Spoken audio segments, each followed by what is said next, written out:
জনাব মঞ্জুরুল হাসান মুন্সি নির্বাচনে অংশগ্রহণ করতে পারবেন না। কুমিল্লা ৪ আসনে বাংলাদেশ জাতীয়তাবাদী দল বিএনপির প্রার্থী ছিলেন, তার প্রার্থিতা নির্বাচন কমিশন বাতিল করে দিয়েছিলেন আপিলের প্রেক্ষিতে। এরপরে তিনি মহামান্য হাইকোর্ট বিভাগে একটি রিট মামলা দায়ের করেছিলেন এবং রিট মামলাতেও তার প্রার্থিতা সামারিলি রিজেক্টেড হয়েছে।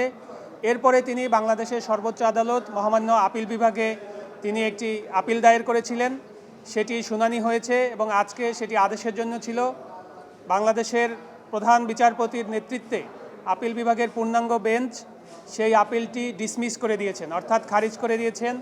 এর ফলশ্রুতিতে জনাব মঞ্জুরুল হাসান মুন্সি নির্বাচনে অংশগ্রহণ করতে পারবেন না। তার প্রার্থিতা বাতিলের যে আদেশ নির্বাচন কমিশন নিয়েছিল এবং মহামান্য হাইকোর্ট বিভাগ বহাল রেখেছিল, সেটি মহামান্য আপিল বিভাগ বহাল রাখলেন এবং এর মাধ্যমে বাংলাদেশে যারা ঋণখেলাপি তারা নির্বাচনে অংশগ্রহণ করতে পারবেন না। এই আইনি বিষয়টি আবারও মহামান্য আপিল বিভাগের দ্বারা একটি নজির স্থাপিত হলো।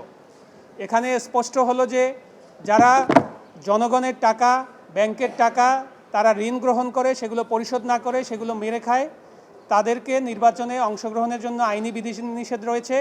সেই বিধিনিষেধই মহামান্য আপিল বিভাগ আবার বহাল রাখলেন এবং এর মাধ্যমে একটি নজির আবারও প্রতিস্থাপিত হলো যে যারা বাংলাদেশের জনগণের টাকা ফেরত দেয় না তাদের নির্বাচনে অংশগ্রহণ করার কোনো সুযোগ নেই।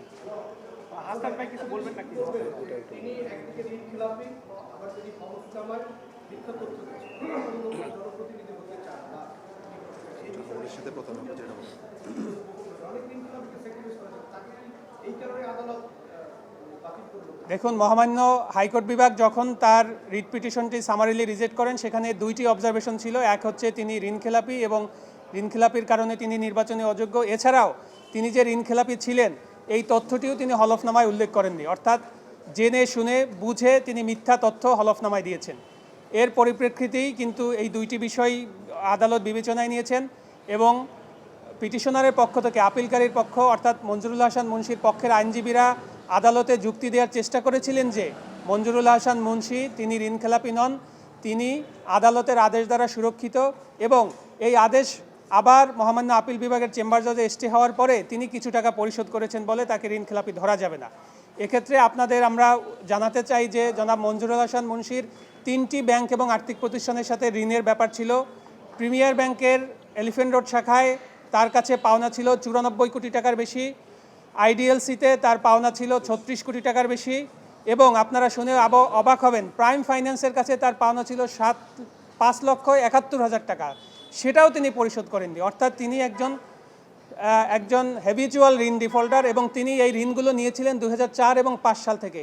এই ঋণগুলো তিনি কখনোই পরিশোধ করেননি, যার ফলশ্রুতিতে 2008 সালের নির্বাচনে তিনি অংশগ্রহণ করতে পারেননি, 2014 সালে হয়নি, 2018 সালে তিনি আদালতের আদেশ নিয়ে চেষ্টা করেছিলেন নির্বাচনে অংশগ্রহণ করার, কিন্তু তখন আবার আপিল বিভাগের আদেশে তিনি তার আদেশের ফলশ্রুতিতে তিনি কিন্তু নির্বাচনে অংশগ্রহণ করতে পারেননি। অর্থাৎ যখনই বাংলাদেশে একটি নির্বাচন আসে তখনই এরকম ঋণ ডিফল্টাররা তারা এসে আদালতকে ব্যবহার করে কোনো না কোনোভাবে একটি আদেশ নিয়ে নির্বাচনে অংশগ্রহণ করার চেষ্টা করে।